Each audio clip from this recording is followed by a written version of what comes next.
Hello friends, welcome to my channel. Hope आप लोगों के tax audit and other audit सारे सक्सेसफुली कंप्लीट हो गए होंगे।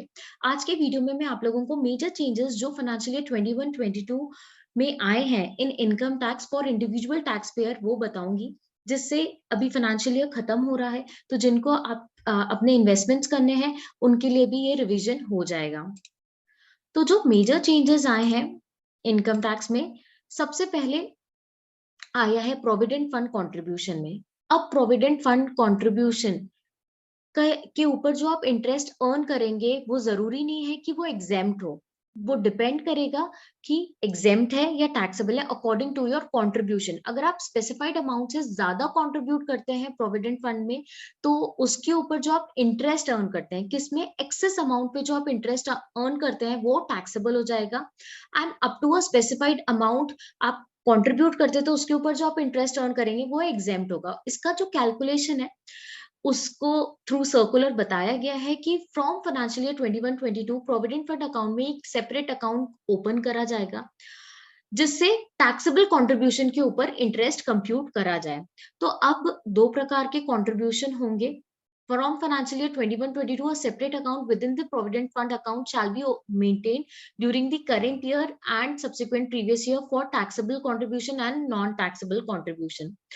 एंड ये भी बताया गया है कि जो टैक्सेबल कंट्रीब्यूशन है वो कौन कौन सा कंट्रीब्यूशन माना जाएगा, जो आप थ्रेशोल्ड लिमिट से ज्यादा कंट्रीब्यूट करेंगे। तो एक्सेस अमाउंट जो है contribution made by the person in financial year 21-22 and after that which exceeds the threshold limit.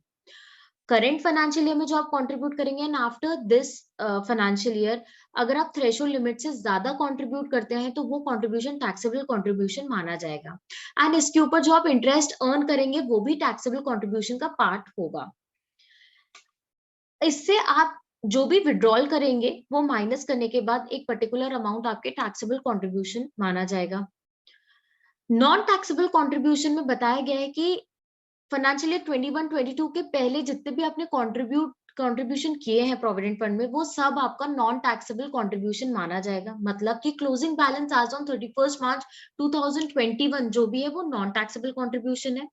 इसके बाद आप फाइनेंशियल ईयर 21-22 जो करंट फाइनेंशियल ईयर चल रहा है इसमें जो भी आपने कंट्रीब्यूशन किया है या इसके बाद के फाइनेंशियल ईयर में जो भी आप कंट्रीब्यूशन करेंगे, अगर वो with in the threshold limit है, आगे मैं थ्रेशोल्ड लिमिट बताऊंगी, थ्रेशोल्ड लिमिट के विद इन है वो कंट्रीब्यूशन, तो वो भी आपके नॉन टैक्सेबल कंट्रीब्यूशन में काउंट होगा। इन दोनों बैलेंस के ऊपर जो भी आपने इंटरेस्ट अभी तक अर्न किया है या आप अभी अर्न करेंगे वो एग्जेम्प्ट माना जाएगा, नॉन टैक्सेबल कंट्रीब्यूशन में वो ऐड हो जाएगा। और इसके बाद आप जो भी विड्रॉल करते हैं तो उससे आपका अमाउंट उतना रिड्यूस हो जाएगा। तो ये है टैक्सेबल कंट्रीब्यूशन की definition and non taxable contribution की डेफिनेशन। अब हम देखते हैं कि जो थ्रेशोल्ड लिमिट है वो क्या है। तो थ्रेशोल्ड लिमिट बताई गई है कि एक केस में 5 लाख है एंड एक केस में 2.5 लाख है। तो अगर एम्प्लॉय एंड एम्प्लॉयर दोनों कंट्रीब्यूट कर रहे हैं तो इन दैट केस 2.5 लाख है लिमिट फॉर कंट्रीब्यूशन। एंड अगर एम्प्लॉयर कंट्रीब्यूशन नहीं कर रहा है तो इन दैट केस मींस कि सेक्शन 10 के क्लॉज 11 एंड 12 एप्लीकेबल है। अगर second provision to clause 11 and clause 12 of section 10 is applicable, then the threshold limit is 5 lakh rupees. अगर employer contribute नहीं करता है तो उन assessees के लिए 5 lakh rupees लिमिट है। एंड अगर एम्प्लॉयर दोनों कंट्रीब्यूट कर रहे हैं तो उनके इंडिविजुअल लिमिट्स है 2.5 lakhs।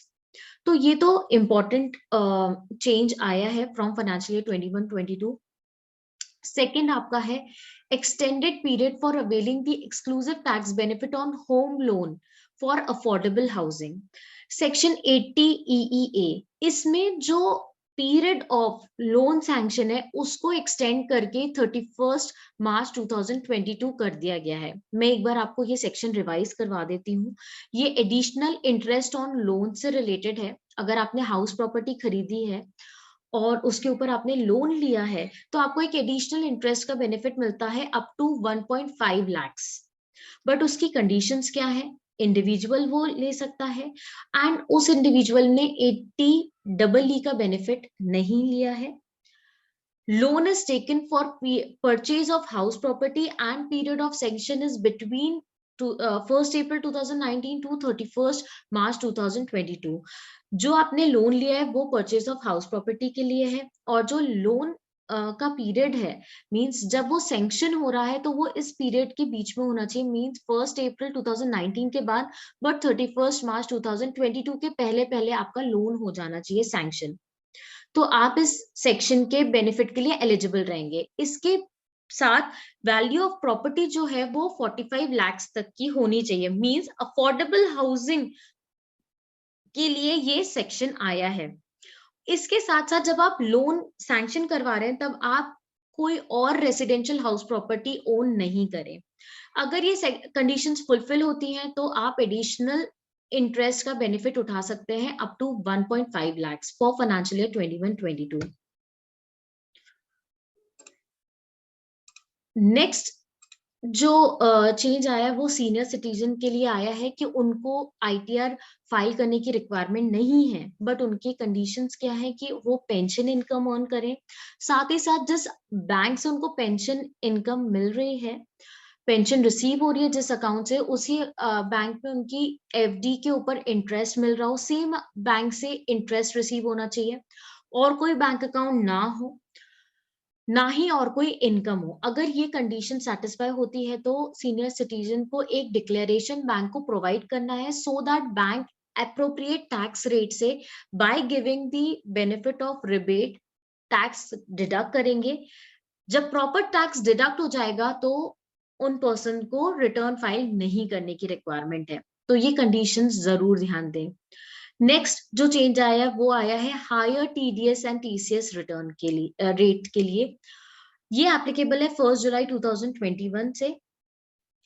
अगर आपने रिटर्न फाइल नहीं किया, कोई पेई है उनने 2 साल लगातार 2 साल के आईटीआर फाइल नहीं किए हैं और उन सालों में उनका जो टीडीएस या टीसीएस बनता है वो 50,000 से ज्यादा का बना है, तो उन पेई के लिए, उन पर्सन्स के लिए higher TDS and TCS rates आया है।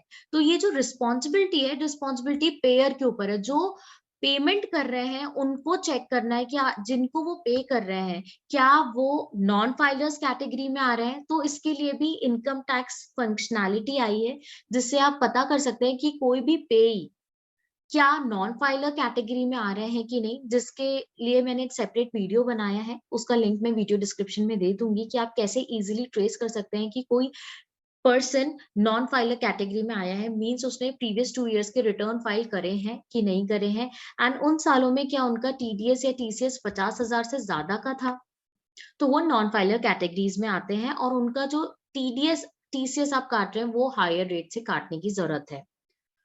इसके बाद जो नेक्स्ट इंपॉर्टेंट चेंज आया वो यूलिप में आया, यूनिट लिंक्ड इंश्योरेंस पॉलिसीज।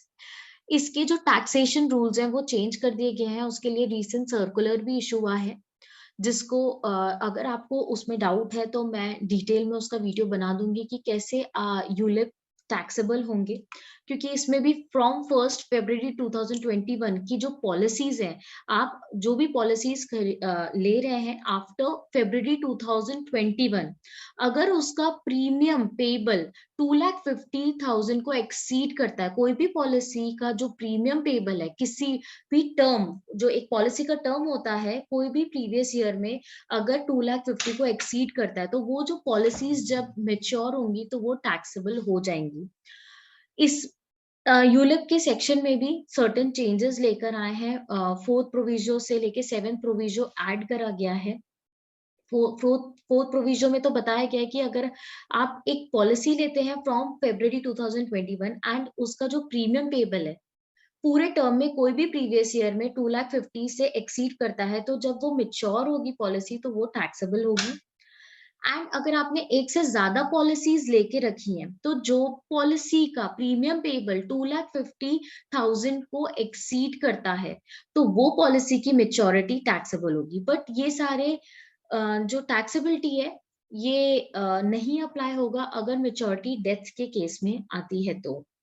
इसके अलावा सेपरेट सर्कुलर इशू किया है कि आप कैसे कैलकुलेशन कर सकते हैं। अगर आपको डाउट है तो आप मुझे कमेंट सेक्शन में बता सकते हैं, मैं उसको भी डिटेल में आपको एक्सप्लेन करूंगी। तो होप आपको ये सारे चेंजेस समझ आए होंगे। तो अभी भी आपके पास 2 महीने हैं, आप प्रॉपर इन्वेस्टमेंट कर सकते हैं एंड प्रॉपर तरीके से एस्टिमेशन, आप एस्टिमेट कर सकते हैं अपनी इनकम कि आपका टैक्स कितना बन रहा है। अगर बन रहा है तो आप एडवांस टैक्स जमा कर सकते हैं, या आपकी इन्वेस्टमेंट कंप्लीट नहीं है तो आप फर्दर इन्वेस्टमेंट करके सेव कर सकते हैं टैक्स को।